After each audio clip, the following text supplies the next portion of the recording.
Bonjour à tous et bienvenue pour la matinale, l'émission quotidienne de CMC Markets qui débute à 10 heures. Je suis Nicolas Chéron, analyste pour vous servir et nous sommes aujourd'hui le vendredi 23 septembre. Le titre du jour est Respiration post-euphorie, point d'interrogation. En effet, la semaine dernière, vendredi dernier, nous avions vu que les indices CAC et DAX consolidaient depuis 5-6 séances. Ils arrivaient sur des supports clés. Nous avions alors émis le fait que ces supports pourraient tenir, car il n'y avait pas de catalyseur négatif, car il n'y avait pas d'accélération baissière, pas de peur au regard du VIX qui n'accélérait pas, voire qui baissait. En début de semaine, nous avons identifié des figures de retournement comme un biseau descendant sur le DAX qui nous donnait plus de 75% de probabilité de retournement à la hausse. Lundi, le support des 10 300 sur le DAX a été repris. Le CAC a repris la zone des 4 380 points. Mardi, on est monté. Mercredi, on est monté aussi. Hier, jeudi, on montait encore. Et hier, alors que on a continué de grimper en séance, à 10 heures pendant la matinale, j'utilisais le titre « La prudence est de mise », car cela faisait 4 séances consécutives que l'on montait, car il faut quand même avoir conscience qu'en bourse, il y a un certain timing à respecter. On achète en bas, on vend en haut. Donc voilà, après 4 séances de hausse, alors que les indicateurs étaient surachetés, je vous avouerai que je ne m'attendais pas à une accélération supplémentaire de 1%, 1,5% en fin de séance. J'ai appelé ça de l'euphorie. Souvent, quand j'utilise le mot euphorie, cela veut dire que généralement, ça peut être contrecarré par un mouvement de consolidation, un mouvement baissier. Hier, en fin de séance, j'expliquais que les indicateurs, de nouveau, aux États-Unis cette fois, étaient un petit peu surachetés, que l'effet Fed pourrait s'estomper après 24 heures et que des prises de bénéfices un vendredi en fin de semaine n'auraient rien d'étonnant. Ce matin, que se passe-t-il ? Eh bien, le CAC 40, le DAX, le SP500 consolident après leur belle hausse d'hier et leur belle semaine haussière.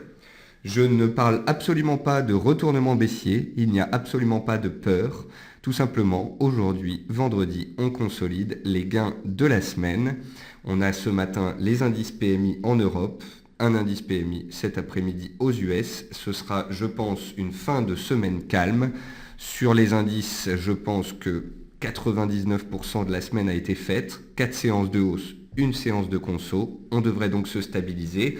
On va faire ensemble un point donc sur les différents marchés en cette fin de semaine, même si je ne m'attends pas à de forts décalages.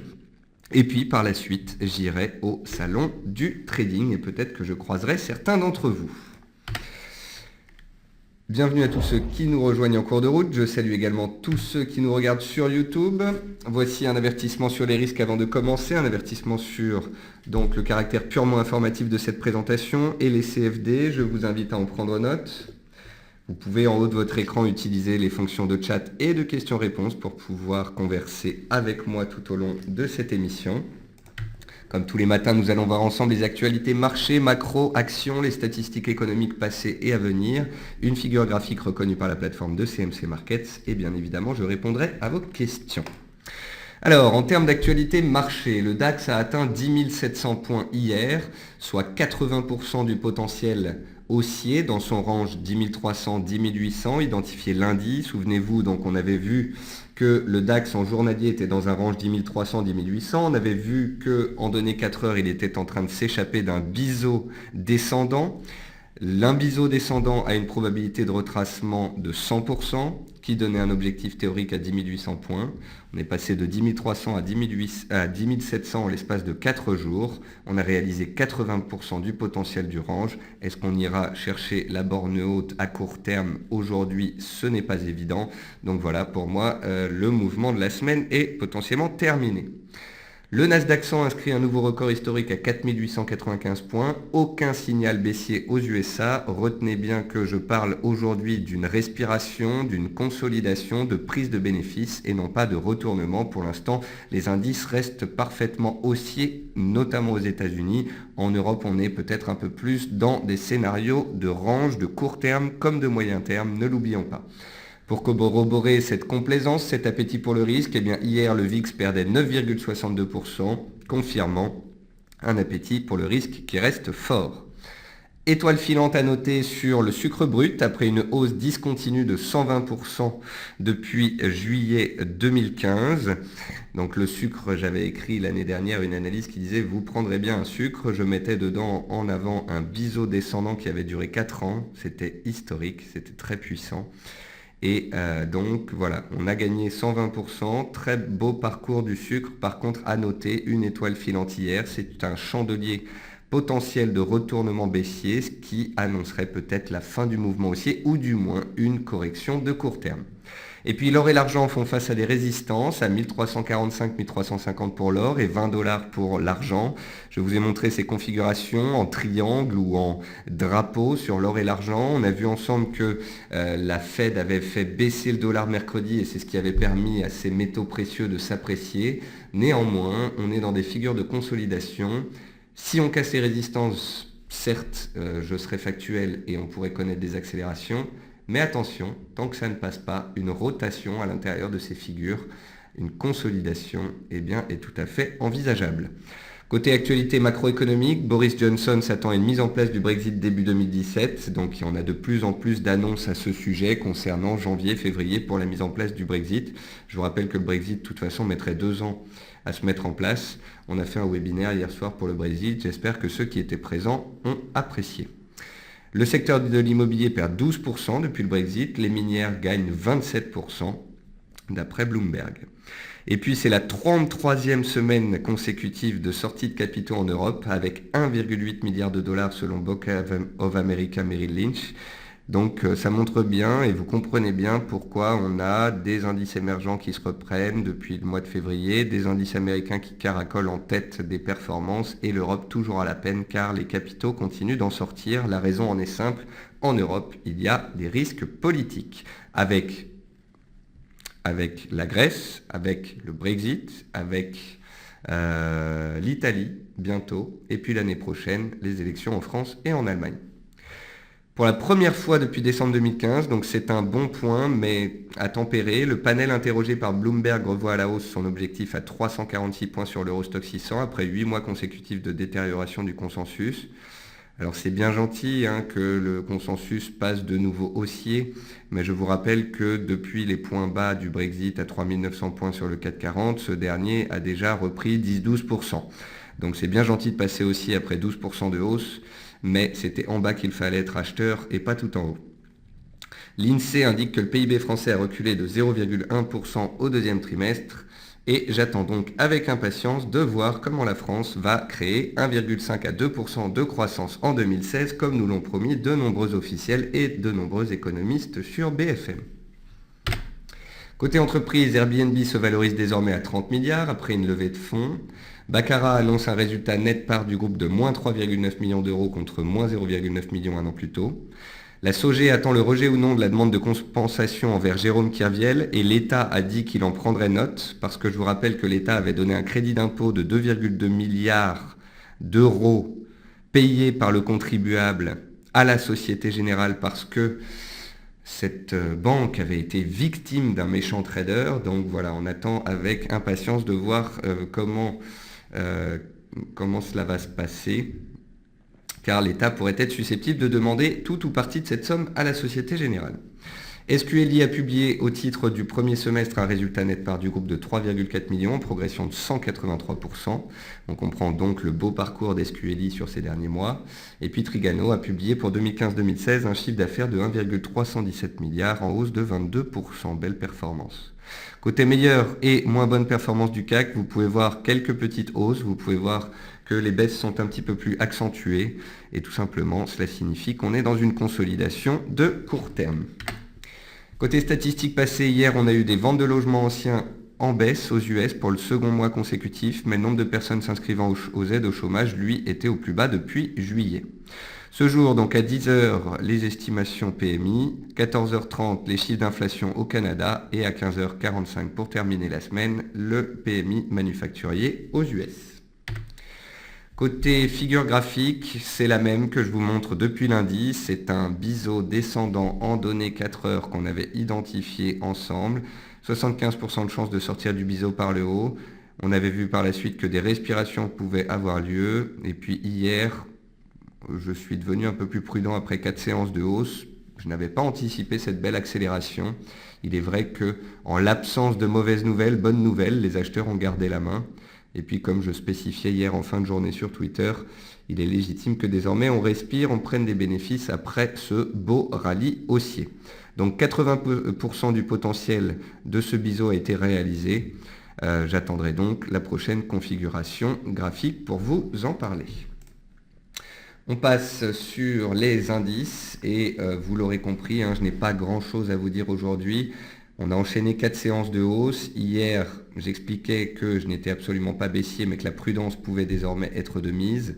Le but, c'était de vous expliquer qu'après 4 séances de hausse consécutives et avec des indicateurs surachetés et avec les 4500 en approche, qui sont vraiment une zone clé sous laquelle on a échoué à de nombreuses reprises ces derniers mois, qu'on venait d'être prudent. Preuve en est, on perd un peu plus d'1% depuis les plus hauts d'hier. On consolide sur les 4480 points.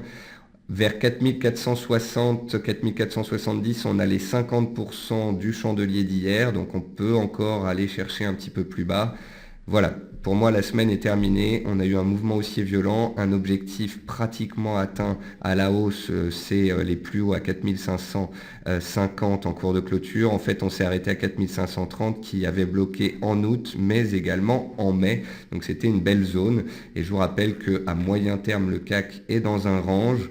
Autant en bas, il était intéressant de se porter à l'achat pour du moyen terme, autant plus on arrive vers la borne haute du range, plus on peut être prudent.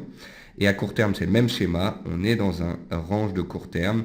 Donc autant quand on s'est fait une frayeur ici, qu'il n'y avait pas les fondamentaux baissiers, qu'il n'y avait pas d'accélération, je vous ai parlé d'un éventuel piège baissier et d'un retournement à surveiller, ce qui a eu lieu. Autant quand on arrive à proximité de la borne haute, inversement, je deviens prudent parce que les vendeurs peuvent sortir du bois à tout moment. Sur le FTSE, je vous ai fait un suivi sur Twitter, également sur TV Finance, j'en avais parlé jeudi dernier. Sur support, on avait une oblique en soutien, on a enchaîné 6 séances consécutives de hausse et hier j'expliquais qu'on arrivait sous résistance, les plus hauts du mois d'août. Il est donc tout à fait légitime qu'après 6 séances de hausse consécutives, alors qu'on est vendredi, qu'on n'a pas de catalyseur fort et que les investisseurs prennent des bénéfices. Ça ne veut pas forcément dire qu'on va se retourner à la baisse, ça ne veut pas forcément dire que la consolidation va être puissante. Ça voulait dire juste que cette consolidation est tout à fait légitime. Sur le DAX, c'est un petit peu plus solide que sur le CAC et les autres. Il faut dire que le DAX est un indice très impulsif, magnifique, donc hausse pendant 4 séances, même phénomène de consolidation ce jour. Si cet après-midi, on a des discours de membres de la Fed, un PMI bon et qu'au final, les US continuent de grimper, il n'est pas dit que le DAX n'essaye pas d'aller plus haut. Mais en tous les cas, voilà, ce matin, c'est la consolidation, tout comme ça l'est aux États-Unis. D'ailleurs, on va regarder le SP500 pour finir. Et le SP500, je note une résistance qui passe par tous les plus hauts récents sur le RSI. Une zone de prix à 2180 atteinte, une petite oblique ici que je trace par rapport au plus haut. Parce que je ne serais pas étonné donc au vu des indicateurs, au vu du fait qu'on est vendredi et au vu du rallye depuis à peu près 10 jours, que l'on ait une latéralisation des cours en attente des prochains catalyseurs. Et bien évidemment, tout ça est corroboré par une réaction du VIX. Le VIX qui avait finalement cassé ses plus bas du mois de septembre hier avec l'accélération finale qu'on a connue sur les indices européens et américains. Et ce jour, il réagit un petit peu, pas de quoi parler de retournement du VIX, c'est juste une correction, enfin une consolidation baissière sur les indices et donc une petite consolidation haussière sur le VIX. Côté action française, on retrouve les matériaux de base et les bancaires et les pétrolières qui se sont appréciés ces derniers temps et qui consolident. Je vous avais montré ce triangle sur Eramet et je vous avais dit qu'on était sous la borne haute avec 4 ou 5 séances de hausse consécutives. Vous voyez qu'on a tenté de passer en force hier et puis qu'on a gapé dessous aujourd'hui. Donc on est bel et bien après 4 séances de hausse dans une respiration. Eurofins Scientifique avait publié de très bons résultats. Le titre a enchaîné des nouveaux records avant-hier et hier. Et ce jour, il consolide légitimement. Même chose sur les bancaires, Crédit Agricole, Société Générale, tout ça, ce sont des titres qui se sont bien appréciés ces derniers temps. Vous pouvez voir d'ailleurs que sur un titre comme Crédit Agricole, on revient sur la zone des 8 euros, qui est une zone de résistance. C'est donc le moment peut-être d'être un peu plus prudent. Et puis on retrouve également BNP dans la liste. Côté hausse, on retrouve... Alors attendez. Tac, tac, tac, tac. Côté hausse, on retrouve Sequana. Sequana, donc là, c'est du stock picking. C'est une tentative de réaction sur ses plus bas annuels après une très forte chute depuis un an. Solocal, même chose. Spéculatif. En fait, on assiste à un mouvement de respiration sur les indices. Et dans les mouvements de respiration, qui ne sont pas des mouvements correctifs forts, mais simplement des prises de bénéfices, souvent, le marché se stabilise et alors les investisseurs tentent de faire du stock picking. Sequana Solocal, c'est typiquement le genre de titre délaissé sur leur plus bas annuel qui tente des réactions haussières dans ce type de séance propice au stock picking. Genfit, c'est pareil. Genfit, c'est bien apprécié, à profiter d'un bon news flow cette semaine. Il y a une résistance à 27,30. On est en train de tenter de la dépasser. Je demande validation parce que juste au-dessus, il y a ça. Une oblique qui passe par tous les plus hauts de mars, avril, mai. Et donc, attention à un éventuel piège. Si on passe en force, qu'on accélère, ok, c'est un signal. Sinon, en fait, on est sur le point haut de la séance. D'ailleurs, ça, il faudra que je le poste sur Twitter juste après l'émission parce que c'est vraiment très beau. On appelle ça un cluster quand on a deux résistances qui se rejoignent. On a ici une belle résistance horizontale et une belle oblique. Ça veut dire que si ça passe, c'est très puissant. Mais si on y échoue, ce sera aussi très beau. Le sucre dont je vous parlais en début d'émission, le voici. Il a fait une étoile filante hier, il commence à baisser ce jour. Il a gagné 120% en l'espace d'un an. Donc voilà, à surveiller. C'est peut-être le début d'un mouvement correctif sur le sucre. Le pétrole, c'est comme les indices. Il est monté pendant 3-4 séances. Il est légitime qu'on assiste à des prises de bénéfices alors que les indices se posent. Le blé, c'est comme l'avoine et le maïs, je vous en ai parlé toute la semaine, sous résistance, ça ne passe pas. Eh bien, j'aime à le répéter, pas de cassure, pas de signal, pas de dépassement de résistance, et donc, ça respire. Et puis l'argent et l'or dont je vous parlais tout à l'heure qui sont sous résistance, voici les configurations. L'argent devrait dépasser les 20, 20,10 pour pouvoir accélérer et casser son triangle. Tant que ça ne casse pas de signal, pas de cassure. Même chose sur l'or. L'or est dans un triangle, la borne haute est vers 1345, les plus hauts récents à 1350, pas de cassure, pas de signal. Et le gaz naturel a consolidé sous les 3,10 hier. Je vous rappelle que les 3,10 sur le gaz naturel, c'est un niveau que je vous ai indiqué comme une résistance majeure, testé en 2012, 2013, 2014, 2015. Il est donc légitime qu'après pratiquement 100% de hausse en l'espace de 6 mois, les cours du gaz aient reflué sous ce seuil suite à la publication des stocks. Et puis pour finir, cette matinale, on parle des devises. Et sur les devises, pas grand-chose à dire. Le dollar qui était monté pendant à peu près 15 jours avant la Fed a consolidé pendant 24-48 heures suite à la Fed. Il est revenu sur le milieu de son range dans lequel il est depuis à peu près un mois et on s'est stabilisé. Résultat, aucun signal majeur. L'AUD-USD est toujours dans un triangle, on en attend la sortie. L'euro-dollar est toujours dans un triangle, on en attend la sortie. La livre est toujours dans un range, on en attend la sortie. Pas grand chose à dire donc sur l'échange. Et puis pour faire plaisir à Over qui m'avait posé la question hier soir et que j'avais invité à venir me poser la question ce matin, on va regarder l'euro-NOK. Ça fait longtemps que je n'ai pas regardé cette paire de devises. Alors, l'euro-NOK. Alors, l'euro-NOK, il est à la croisement des chemins. Comme vous pouvez le constater, sur un graphique de long terme, on est dans une belle tendance haussière 2012, 2013, 2014, 2015. Or, la dernière fois que les cours sont revenus tester la moyenne mobile à 100 semaines, ils l'ont travaillé pendant plusieurs semaines, et puis on est reparti à la hausse. Qu'est-ce qu'on peut voir ici? Qu'on vient pile poil de se poser sur la moyenne mobile à 100 semaines et sur les plus bas de novembre 2015. Donc on est en données hebdomadaires, théoriquement, pile poil sur un support. Quand on regarde les données journalières, c'est différent. On est dans une tendance baissière. Depuis le début du mois d'août, on fait des plus hauts de plus en plus bas et des plus bas de plus en plus bas. Donc à court terme, les baissiers ont la main. À court terme, on a eu un hypothétique signal baissier hier qui a engendré une accélération et des nouveaux plus bas de 6 mois. C'est même des nouveaux plus bas annuels. Par contre, on est pile poil sur support. Donc, si et seulement si on venait à casser ce support, qui est un support de moyen terme, eh bien, la baisse de court terme pourrait continuer de prendre le pas et on pourrait connaître de plus forts dégagements.